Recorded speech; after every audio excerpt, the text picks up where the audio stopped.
And that's why they've taken one step forward. And I think that they have another step that they need to take. But improvements were made. Defenders were brought in. We'll see how it goes. And I think Dame could be in for a near MVP year.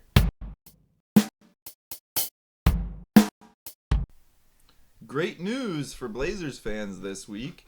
Damian Lillard signing a $122 million 2-year extension, putting his career earnings at $450 million plus. Dame Dollar. Almost $500 million for our boy. Yep.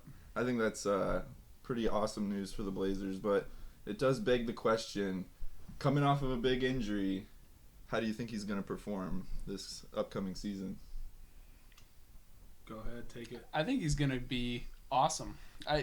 Just what I've heard him talking about so far this offseason, talking about how it's the best his body's felt like since college, because he's been dealing with these nagging injuries for years that he felt like he had to play through. And this is like the first time in years that he's had the opportunity to get his body right. And he's not out of his prime yet. You know, he's not 36. 31. So, yeah. So I think he's turning 32 in 2 days. Yeah. So I think he's still right in that window where the way he takes care of himself and coming off of some serious recovery time, I think he's going to play really well. He's going to earn all that money. I'm really happy for him. That's what you get for being loyal to your team. Yeah, sticking around. Yeah. Hopefully he'll have that Steph Curry resurgence that Steph had a few years ago when he took a year or so off for an injury and came back and obviously took the league by storm again. So Dame put it best, and he said, "You weirdos are about to find out." Really? He tweeted that out a while back. Yeah. That's a great tweet. Yeah, and I think that encapsulates what he's going to do this year. You look at when people say, "Is Dame worth it?" Can he is his ceiling to a championship number one? I don't even think we can know that because his roster construction in the past has been just set with his starting wings were Aminu and Harkless. Yeah. Okay, Myers Leonard coming off as the first option off the bench with Evan Turner with one arm. That was your starting center in the Western Conference Finals. I don't care if it was an easy road that year to get there or whatever excuses people say. You got to get the man a better fitting roster, and I think moves were made in the right direction.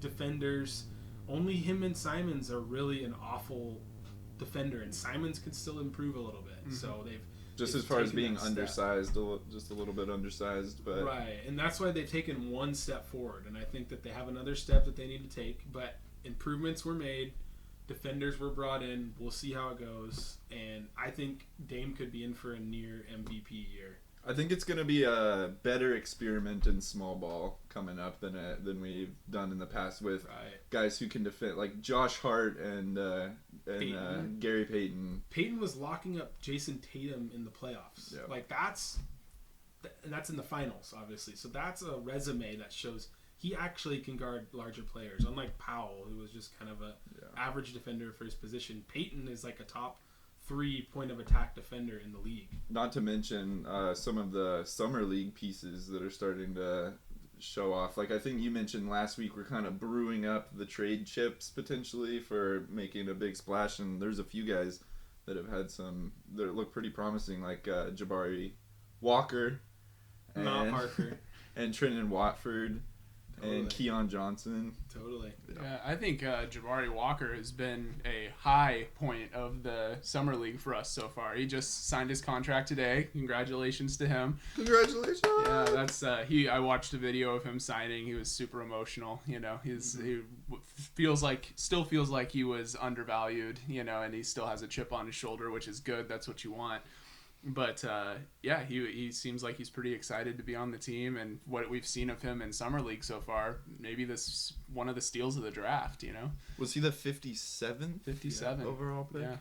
So what we saw an article come out that agrees with that sentiment, and it's from USA Today.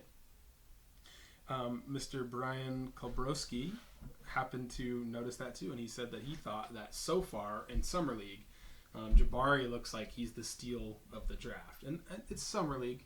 Mm-hmm. But the things that are standing out with Jabari are his rebounding, his switching defense. He just doesn't do the wrong thing. Some things that translate pretty well into the NBA. 100%. And the last season at Colorado, apparently he started out slow, and then he kind of just started coming on at the end. He's 19. Mm-hmm. He's 6'8", long wingspan. He looks big. Athletic. Yeah, and he's dunking. He can shoot threes. He might not be able to shot create, but that's okay. We don't need a shot. We got shot creators. Yeah. So, we need someone who can defend and be 6'8". I mean, if that's what he does, for real, then that's a huge find. Be able to switch and guard the point guards, and then also box out and get the rebounds. Yeah, and it's sad about Shaden Sharp, and I hope that's he gets the low better. point. Yeah, but, poor Shaden. If he doesn't have to have surgery, and even if he does, there's a chance he could be ready for that camp and preseason, and hopefully we can see him in preseason ball. He had one nice turnaround jumper as he started to get over his nerves, it looked like. Yeah. That was a sweet move that not a lot of people can make. That's all we can go off of for now. One jumper. 1 6-minute stretch. It's come on. Yeah. But promising young fellas coming up. Greg Brown looks a little the same. He's kind of just athletic. Bouncing Greg Brown. What about Trendon, though? I think Wofford, he's looking really good. Yeah, he's fun to watch. It seems like he'll just put the ball on the floor and drive in from half court and then overpower someone and get an easy layup. A Euro step or a floater. His floaters are money.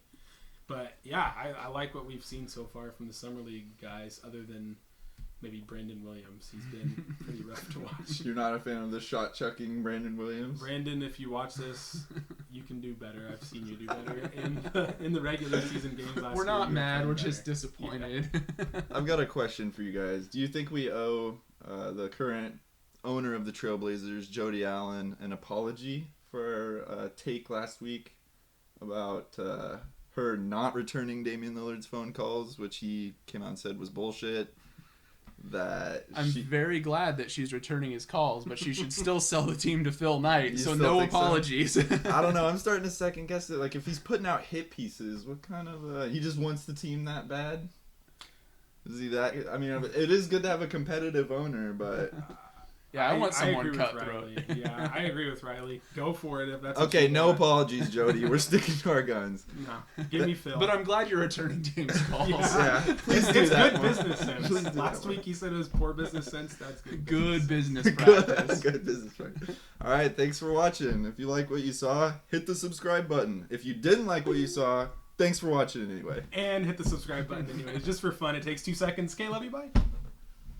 Like, comment, subscribe.